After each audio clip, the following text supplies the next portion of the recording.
She stood in her bank doorway, trembling, holding a statement she had never asked for. $61,000. Gone. The man at her kitchen table that evening, the one who cooked Thursday dinners, brought her zinnias and read to her from an old novel, as if he already knew it was the one thing she missed most. He had her account numbers, her trust, and a story she was only now beginning to understand had never been about her at all. She was 64, alone in Savannah, Georgia. And the most dangerous thing she'd ever let through her front door came dressed in a charcoal blazer and a very white smile. By June, Richard Colton had become a fixed point in Maggie's week, the way the tide becomes fixed, expected, depended upon, quietly shaping the shore around it. He brought flowers without occasion. Not roses, which he somehow understood would feel like a gesture rather than a feeling, but wildflowers, zinnias from the Saturday market on Ellis Square, or a single gardenia from a plant he claimed to be tending at his rental on Jones Street. He cooked dinner at her kitchen table on Thursday evenings, and he was a genuinely good cook.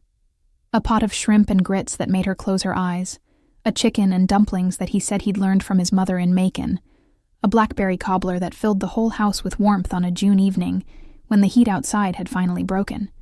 He remembered that she took her coffee with a little cream and no sugar, that she preferred the window seat at their favorite restaurant on Broughton Street, that she had mentioned exactly once, passing, that Thomas used to read aloud to her on winter evenings, and that she missed it.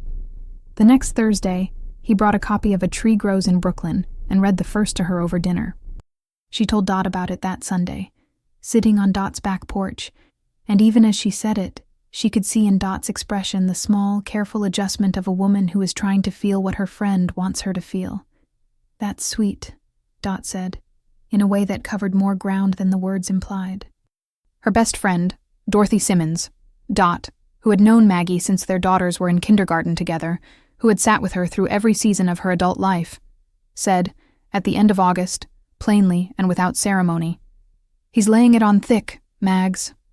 They were sitting on the front porch of Dot's house on Gordon Street, the ancient oak trees making their vaulted cathedral overhead, the Spanish moss drifting in the late summer heat, with the languid indifference of something that has been hanging from those trees long enough to have its own opinion of the weather.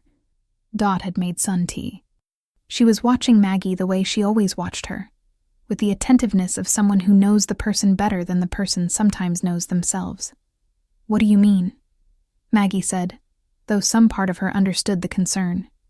"I mean," Dot said carefully, choosing her words with the care of a woman who has learned that certain things, said too directly, bounce back and bruise the friendship before they bruise the recipient. That he seems to know exactly what to do and say, at exactly the right moments.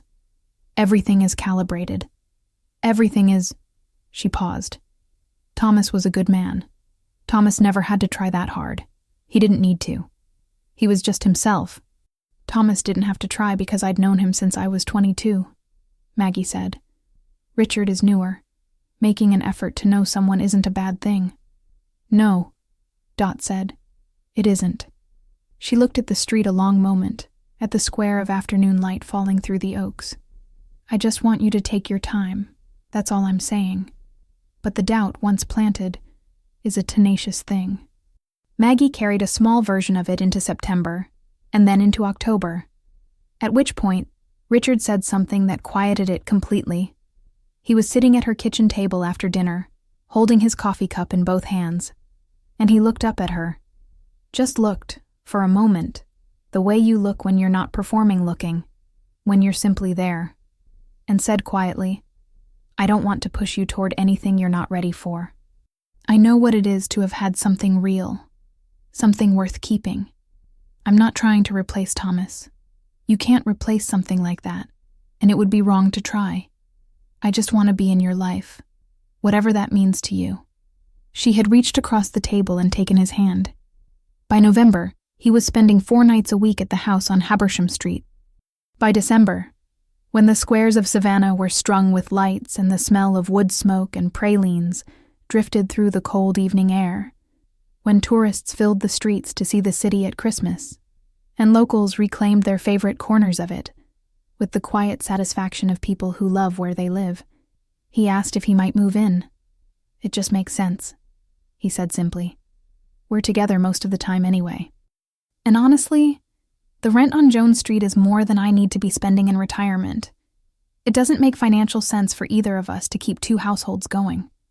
That last sentence passed through her like a current she didn't register. She heard only the first part, "We're together most of the time anyway," and felt the warmth of it, the simple domestic logic of it, the image it suggested of a shared life, of evenings that did not end alone. And she said yes. Caroline came for Christmas. She was 38, sharp-eyed, a pediatric nurse practitioner who had spent years reading people under pressure, learning to distinguish the real from the performed. And she sat across from Richard Colton at the Christmas table and engaged him with the particular warmth of someone who is reserving final judgment. She laughed at his stories. She asked about his career. She passed the sweet potatoes and complimented the dressing. And she watched him, carefully and continuously, the way she watched patients who looked better than their charts suggested they should. "He's charming," she told Maggie on the morning of the 26th, when Richard had gone to the grocery store. She was quiet for a long moment after that, turning her coffee cup in both hands. "Very charming." "You don't like him," Maggie said. "I don't know him," Caroline said. "That's all I'm saying." She reached across the table and squeezed her mother's hand. "I want you to be happy, Mom. I really do. I just want it to be real." What no one said, not Dot, not Caroline, not the small, uncertain voice in Maggie's own chest, was that Richard Colton had arrived in her life at a precise moment, knowing a precise kind of woman, and had constructed himself with extraordinary care and precision to be exactly what that woman needed. The flowers calibrated to avoid cliché. The cooking pitched exactly to domesticity and warmth. The reading aloud restored from a mention so brief, most people would not have remembered it. The patience about Thomas, the language about not replacing, the careful acknowledgement of her previous life, these were not accidents. They were architecture. And he had built them on a foundation whose true purpose would only become visible once the building was complete. The first sign came in January. She was willing, afterward, to acknowledge it was the first. Gerald Pryor, her financial advisor, called on a Tuesday morning asking to confirm a transaction. Specifically, a wire transfer of $8,000 from her savings account to a third-party account number she did not recognize and had never authorized. She had stared at the phone after hanging up, a cold feeling moving through her body that had nothing to do with the January air. When she asked Richard about it that evening, he was already apologetic, already explaining. It had been a miscommunication, he said. He'd needed to cover a gap in a business account. He had a few old investment properties still untangled from his Atlanta years, loose ends of a professional life, nothing alarming. And he had transferred money that he fully intended to replace within the week. He should have asked her first. He was embarrassed. He was sorry.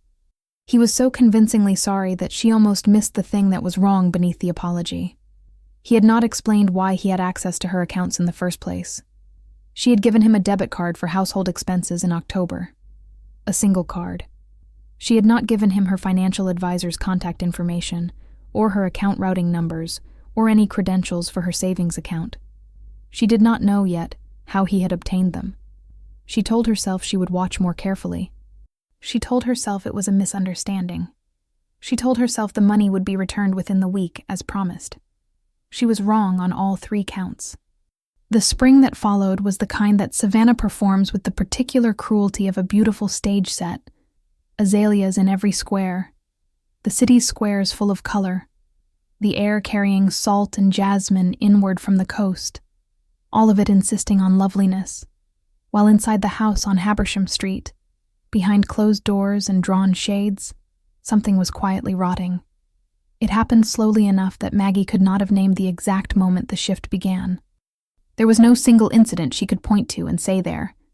That was when everything changed. Instead, it was an accumulation. The way a stone wall does not give way to one decisive blow, but to 100 small ones over a long season, each one too minor to count on its own. Richard had moods. She had not seen them in the first months, Or perhaps she had seen them and interpreted them charitably, as tiredness, as the ordinary adjustments of a man settling into a shared life. But by March she recognized them for what they were. There was a coldness that descended over him without apparent trigger or warning, a withdrawal so complete it emptied the room even when he was standing in it. And there was a quality to this coldness, a directed quality, that she came to understand was not sadness or introspection, but displeasure, pointed, deliberate displeasure. And she was almost always its subject. She forgot to buy the brand of coffee he preferred. He withdrew for an evening. She spoke too long on the phone with Dot. He had come into the kitchen and stood near the counter in a way that communicated something without a word being said, and she found herself wrapping up the call sooner than she'd intended. She mentioned at dinner with a couple from the church that she had worked at the library for 31 years, and he interrupted her to say that she tended to overstate the importance of that kind of work, make it sound grander than it was. The words landed flat and public. She fell quiet. He did not apologize. The couple at the table glanced at each other and then at their plates, and Maggie felt a hot flush of shame move through her. A shame she would later understand had never belonged to her at all. He was not violent. She would say this later, to the counselor she began seeing after it was over, and the counselor, a composed woman named Dr. Patricia Reeves, would say, "Abuse doesn't require a raised hand. Sometimes the hands that cause the most damage are the ones that stay perfectly still." What Richard Colton used instead of his hands was the slow, careful management of how she felt about herself. It was invisible from the outside. It left no marks anyone else could see. It worked by degrees, and it was remarkably effective. He managed her social world with a subtlety she was not able, for a long time, to identify as management. He would say, the day of a planned lunch with Dot, that he wasn't feeling well, not asking her to cancel, just mentioning it. And she would cancel, because that is what you do when someone you live with is unwell. That is what care looks like, even when care is being used as a lever. He would observe, when Caroline called, that her daughter had a way of leaving you unsettled after, and that he always noticed Maggie seemed low after those conversations. Gradually, she began keeping the calls shorter, editing what she shared, presenting only the portions of her life that wouldn't require explanation. He had opinions about her clothes that he delivered as humor, and she received as guidance. He made her feel, without ever quite saying so in terms she could report to anyone, that she was fortunate to be chosen, that her age and her ordinariness were things he was generously overlooking, that gratitude was the appropriate response to being loved. By April, exactly a year after the church social where they had met, where she had stood near the punch bowl and listened to him ask whether the pound cake was homemade, Maggie Hargrove had become a smaller version of herself. Her world had contracted. Her confidence had contracted. The ease she'd always had with people, the librarian's ease, the habit of welcoming strangers, of meeting whoever walked through the door, had contracted into a careful, managed performance she had to plan before executing. She noticed this the way you notice a slow leak. By the time you understand what is happening, a great deal has already drained away, and you cannot say precisely when it started. And then, in May, Dot Simmons came to the house unannounced. She had tried to call 3 times the previous week. Maggie had returned 1 call, keeping it short and careful, pleading tiredness. Dot, who had been Maggie's friend for 35 years, and who had a particular radar for the difference between tired and managed, put down her phone and got in her car. She drove to Habersham Street on a Tuesday morning and rang the bell. When Maggie answered the door, Dot looked at her face for a long, quiet moment, at the slight flatness behind the eyes, at the smile that arrived a half-beat too late, at the way she was standing in her own doorway as if asking permission. "Come outside," Dot said. They sat on the front porch steps in the late May warmth. The neighborhood smelled of honeysuckle and warm pavement. A pair of mockingbirds were conducting some argument in the magnolia tree across the street. Dot put her hand on Maggie's arm and said, with no preamble and no softening, "Tell me what's happening in that house." Maggie opened her mouth to say nothing. "Everything is fine. You don't need to worry." The words were already there, already shaped. the automatic response of a woman who has spent months managing other people's access to her real life. And instead, she began to cry. She cried for longer than she expected. And as she talked, haltingly at first, finding the words in pieces, then in a rush, as if a valve had finally opened, she heard herself naming things she had not yet allowed herself to fully know. The money. The January wire transfer, $8,000, never repaid despite repeated promises that it would be. A second incident in March, $5,000 moved from her savings, which Richard had explained away so thoroughly and so fluently that she had let herself be explained to. The way you let a skilled talker talk you out of something you know to be true, because it is easier, because the alternative is too large and too frightening to hold. The isolation from Dot. The shorter calls with Caroline. The dinner party where he had dismissed her in front of strangers, and she had sat quietly and felt ashamed of nothing that was actually hers. The way she felt in her own house. A guest, somehow, or a responsibility. Something to be managed rather than lived with. "He's been stealing from you," Dot said. Not gently, not carefully. She said it the way you say a true thing when the time for careful has passed. "I don't know if..." "Mags." Dot's voice held everything. Love, certainty, a sorrow that was not soft, but solid. "That's what this is. That's exactly what this is." She drove to Gerald Pryor's office the next morning. She had not told Richard she was going. She told Gerald only that she needed a complete accounting of all transactions in all her accounts over the past 14 months, from the month before Richard moved in until the present date. What she found in those pages was the story of her own blindness, documented in columns of numbers and transaction dates. 13 unauthorized transactions she had never initiated. Transfers ranging from $2,000 to $9,000, moved at intervals just far enough apart to avoid immediate pattern recognition. Some sent to third-party accounts she had never encountered. Some applied to a credit card she did not own and had never opened. A total of just over $61,000, gone, over 14 months, from her retirement savings, her emergency fund, the account she had built over 31 years of work at $8 an hour to start, and eventually much more. She sat in Gerald Pryor's office in the spring of Savannah, listening to the sound of traffic on the street outside and a clock on his wall. And she felt two things at once, and they were not in conflict. A devastation that was physical, that sat in her chest like something swallowed wrong, and alongside it a strange, cold, bracing clarity. The clarity of someone who has been moving through fog for a long time, and has just, at last, found the ground beneath her feet. "I need to know my options," she said. The detective's name was James Buford, a compact, methodical man in his late 50s who worked financial crimes for the Savannah-Chatham Metropolitan Police Department, and who had, he told Maggie on the Tuesday morning she came to file her report, seen variations of this particular story more times than he was comfortable counting. Targeting widows and widowers in their 60s, he said. He did not say it cruelly, but he said it without euphemism, with the directness of a man who had learned over a long career that the truth delivered cleanly is kinder than the truth withheld or softened.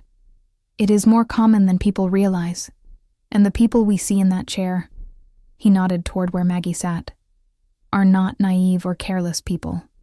They are smart, accomplished individuals who were targeted by someone who spent considerable effort and time studying exactly how to get past their defenses. What happened to you is not a reflection of your intelligence. It is a reflection of his. He pulled up a file on his computer. Richard Colton. He looked at the screen a moment, then at her. His expression told her something before his words did. We've encountered the name before. He was investigated in Fulton County, Georgia, in 2019. Allegations almost identical to yours.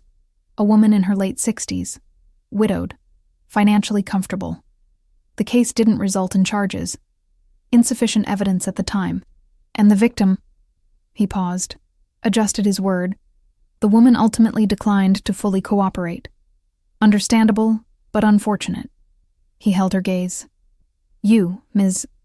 Hargrove, have 13 documented unauthorized transactions, a forensic accounting trail, your financial advisor as a witness, and bank records going back 14 months. That is a materially different situation. The cold clarity deepened inside her, settled, became something she could almost call resolve. She thought of the man who had read A Tree Grows in Brooklyn aloud to her in her own kitchen. She thought of the gardenia on the windowsill, wilted now and never replaced. She thought of the way she'd felt seen, chosen, safe, the way those feelings had been so precisely and deliberately manufactured and placed inside her as carefully as a lockpick placed inside a lock. She thought of Caroline, who had said very charming, with that careful neutrality that now, heard in memory, sounded unmistakably like a warning she had been too polite and too kind to make explicit. She called her daughter from the parking lot outside the police station, sitting in the green Honda Civic in the mid-morning Savannah light, with both hands folded in her lap and the car windows down to let in the sound of the city. "I need to tell you some things," she said. Caroline listened without interrupting for the full 15 minutes it took Maggie to say what there was to say. When she was done, the line was quiet for a moment. A particular quality of quiet, the quiet of someone managing a very large response. And then Caroline said, with a steadiness that Maggie recognized as her daughter suppressing by great effort, the urge to get in her car immediately and drive the 4 hours from Augusta. "Mom, I'm coming. Don't go back to the house tonight. Don't be there when he's there." She stayed with Dot for a week, while Detective Buford's department worked with Gerald Pryor and a forensic accountant named Thomas Aldrin to build the complete picture. Richard, apparently unaware that he was the subject of an active investigation, sent text messages over that week that ranged from solicitous to quietly menacing. "I don't know why you're acting this way. I think we owe each other a real conversation. Then, you're being irrational, Maggie, and it's worrying me. Then, I've given up a great deal to be in this relationship, and I deserve better than silence." Each message she read once and forwarded to Detective Buford without responding. Caroline arrived on Friday with Howard Kessler, a lawyer from Savannah who specialized in financial elder abuse cases and who reviewed the documentation with the brisk, quiet efficiency of someone who had been waiting for something this clear and this well documented. "We're very well positioned," he told them, at Dot's kitchen table. Over coffee Dot had made strong enough to hold the weight of the conversation, both criminally and civilly. The transfers are documented, the account access was unauthorized, and the pattern across 14 months demonstrates intent. This was not a misunderstanding or a miscommunication. This was deliberate. The arrest, when it came, was not dramatic. She had expected something commensurate with the internal upheaval of the past weeks, something public and definitive, some external acknowledgement of the size of what had been done. Instead, Detective Buford and a colleague simply went to the house on Habersham Street on a Thursday morning in June, when the Savannah summer had settled into full heat and the city smelled of magnolias and warm river water, and Richard Colton was transported to the Chatham County Detention Center without incident. No scene, no confrontation, just the quiet, institutional end of a performance that had been running for over a year. He called her from jail. She sat with the phone in her hand, watched his name on the screen, and did not pick up. The preliminary hearing was held on a Friday afternoon in the Chatham County Courthouse, in a wood-paneled courtroom that smelled of old paper and conditioning, and the particular authority of rooms where consequences are formally assigned. Howard Kessler sat beside Maggie in the gallery. Caroline held her hand. Dot sat on the other side, dressed in her good navy blue dress, wearing the expression of a woman who has been proven right about something she would have been genuinely glad to be wrong about. Judge Patricia Weston was silver-haired and precise, with the measured quiet of a woman who has processed a great deal of human damage without being diminished by it. She read through the charges in a steady, unhurried voice. Fraud. Financial exploitation of an elder. Identity theft. Unauthorized use of financial account information. Wire fraud. Richard Colton stood at the defense table in a jacket that did not fit him the way his blazers had. His silver hair was slightly less perfectly combed. The careful architecture of the man she had met at the church social. The blazer, the ease, the white smile, the tilted wistfulness. was absent. What remained was simply a man in a courtroom, standing with the contained stillness of someone calculating odds. He looked once across the courtroom, directly at Maggie. She met his gaze and held it. She did not look away. She had thought, in the days before the hearing, that she might feel something complicated in that moment.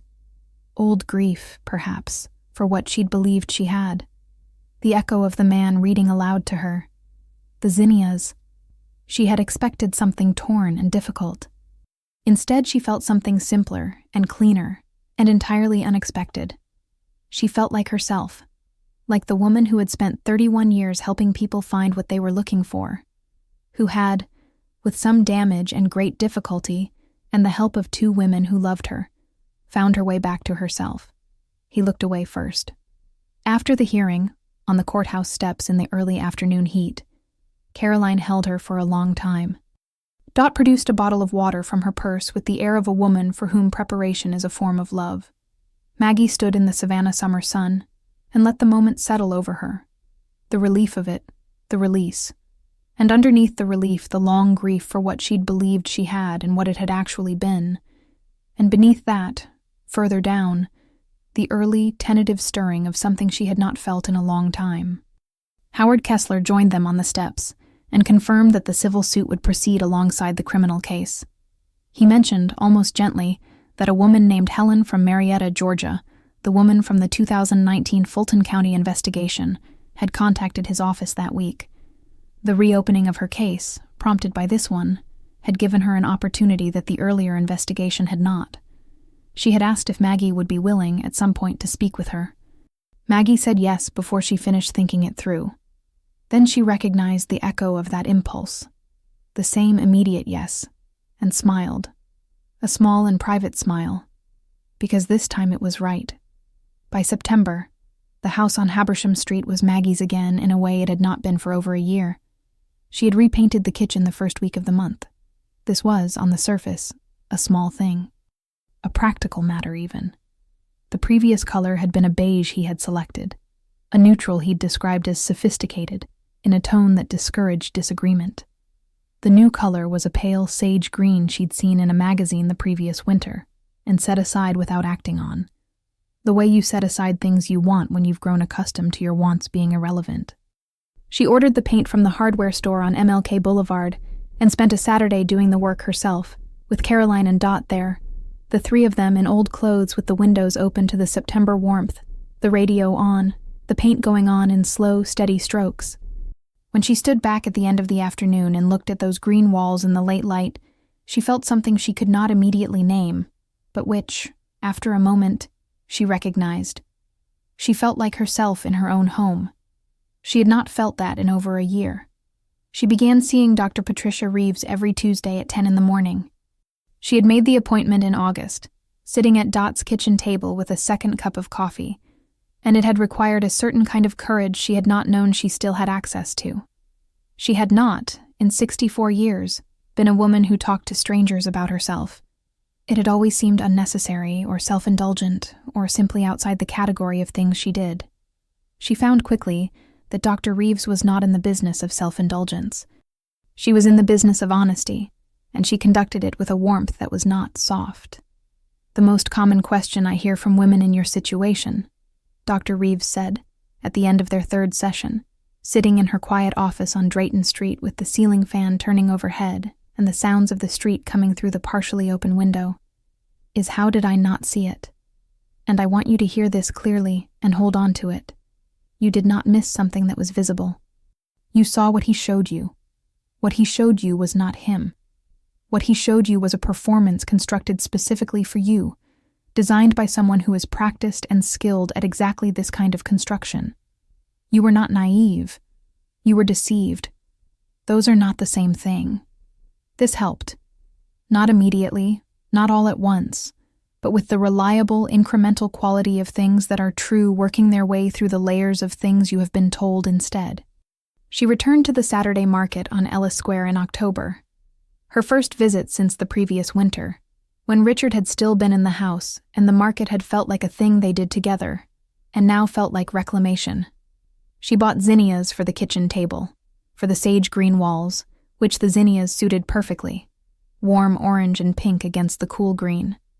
And she thought briefly of the zinnias he had brought. She allowed herself to feel sad about it. Not sad that he was gone, but sad that what she had believed those flowers meant had never existed. Sad for the woman she had been standing at the punch bowl, curious and hopeful, and deserving of something real. She let the sadness move through her and did not try to hurry it. Dr. Reeves had told her that grief and clarity are not in competition. You are permitted to mourn what you believed you had, even while being clear-eyed about what it actually was. The calls with Caroline were different now. She had stopped managing them. They were long on Sundays, an hour sometimes, wandering from the serious to the trivial, from the hard to the funny, the way good conversations do when both people in them are actually present. Caroline told her about her patients, about her life in Augusta, about the man she was cautiously seeing who seemed, she said with self-aware humor, very charming, and then laughed, a short startled sound that contained everything. And Maggie laughed too, and it felt like something repaired between them. Some room in the house of their relationship that had been closed for a long time opened back up and let in light. She called Helen in November. They spoke on a Tuesday evening, Maggie at her kitchen table in the green-walled kitchen with a cup of chamomile tea, the late autumn dark outside the windows. The voice on the other end was warm and precise, and carried a dry undercurrent of humor that Maggie recognized as the specific armor of a Southern woman who has been through something difficult and arrived on the other side still fundamentally herself. He told me he loved old films, Helen said at one point, and gave a short, startled laugh. Said he and his late wife had watched everything in the Turner Classic Catalog together. He was very specific about it, had titles and everything. He told me he'd read to me, Maggie said. And he did. He actually did. That's the part that still... She stopped. That's the part that took the longest to untangle. He did his research, Helen said. He listens for what you're missing. Then he becomes it. Temporarily. A pause. I had a friend who warned me. I had too, Maggie said. They talked for over an hour. At the end, Helen said she'd always wanted to see Savannah. Maggie said it was beautiful in the spring, that the squares were particularly lovely then, that there was a restaurant on Jones Street she would recommend. They made a tentative plan for April. The ease of it surprised Maggie. The naturalness of making plans again, of reaching toward something in the future without measuring whether she was entitled to it. The case concluded in February. Richard Colton entered a guilty plea to 3 counts of financial exploitation of an elder in the Chatham County Court, and entered a plea agreement in the reopened Fulton County matter. The civil judgments, with the liquidation of his Atlanta area assets, recovered approximately 72% of Maggie's losses, a figure Howard Kessler called unusually strong. Helen's recovery was comparable. The sentence included a minimum of 4 years of incarceration and a permanent prohibition on acting as a fiduciary or financial agent in any capacity. Maggie received the news from Howard Kessler by phone on a cold February afternoon, sitting on the back porch of the house on Habersham Street with a blanket over her knees and a cup of tea. The bare branches of the oak in the back garden made their winter pattern against a pale sky. She sat with the news for a while before she called anyone. She wanted to feel it fully, whatever it was going to be. It was not the sharp satisfaction she might once have imagined. It was quieter than that, and more interior. It felt like the specific release of something you have been carrying so long and so continuously that you had stopped registering its weight. The absence of weight. The physical sensation of having your shoulders drop an inch. She thought of Thomas. Not the loss of him. Not the gaping absence that had marked the first years after his death. But him. His actual specific self. The way he held his newspaper at breakfast, folded into quarters, reading with his glasses pushed up on his forehead, in a habit she had teased him about for decades. The sound of him moving around in the garden on Saturday mornings. The methodical sound of a man who was comfortable in his own time. The quality of his attention, when he gave it, which was unhurried and real, the kind that cannot be manufactured no matter how much someone practices. She had spent 4 years grieving him, and then a year reaching desperately for something to fill the space. and she had found instead what had actually been placed there. A lesson, hard and expensive, and in some ways clarifying, about what she was willing to accept in order not to be alone, and about what she actually deserved. She had deserved better. She had always deserved better. She believed this now in a way she had not, perhaps, believed anything about herself for a long time. She signed up for the docent program at the Telfair Museums in March. She had been meaning to do it since before Thomas died. They had talked about it, actually, an idea she'd had about spending her retirement years in some proximity to the things she'd always loved: art and history, and the act of helping people understand what they were looking at. She had simply never quite gotten there. The orientation was on a Wednesday morning, in the galleries of the Jepson Center, with its white stone and high windows, and the particular atmosphere of a place designed to make you look up. The other new docents were a varied group: a retired dentist from Thunderbolt, 2 women in their early 40s who were friends and had signed up together, and a man named Gerald who was 71 years old and had moved to Savannah from Baltimore 2 years earlier after his wife died, and who introduced himself by saying that he had always wanted to learn more about the city's history and had finally, at 71, run out of reasonable excuses not to. Maggie understood that immediately and completely. They walked the galleries together after the orientation, the new docents finding their way among the paintings, and Gerald paused in front of a landscape, a marshland scene, gold and green, the low Savannah light rendered in oil, and said, "It's a good reason to finally start, isn't it? Running out of excuses." "Yes," Maggie said. "It is." They stood there a moment together, looking at the painting. Then they moved on to the next. On the last day of April, almost exactly 2 years to the day since the church social where she had stood near the punch bowl, where a man had asked about the pound cake and she had felt a door open inside her chest, Maggie planted zinnias in the back garden of the house on Habersham Street. The morning was warm and clear and smelled of the particular Savannah spring, cut grass and soil and the distant salt of the coast, the smell she had known her whole life, the smell of being exactly where she belonged.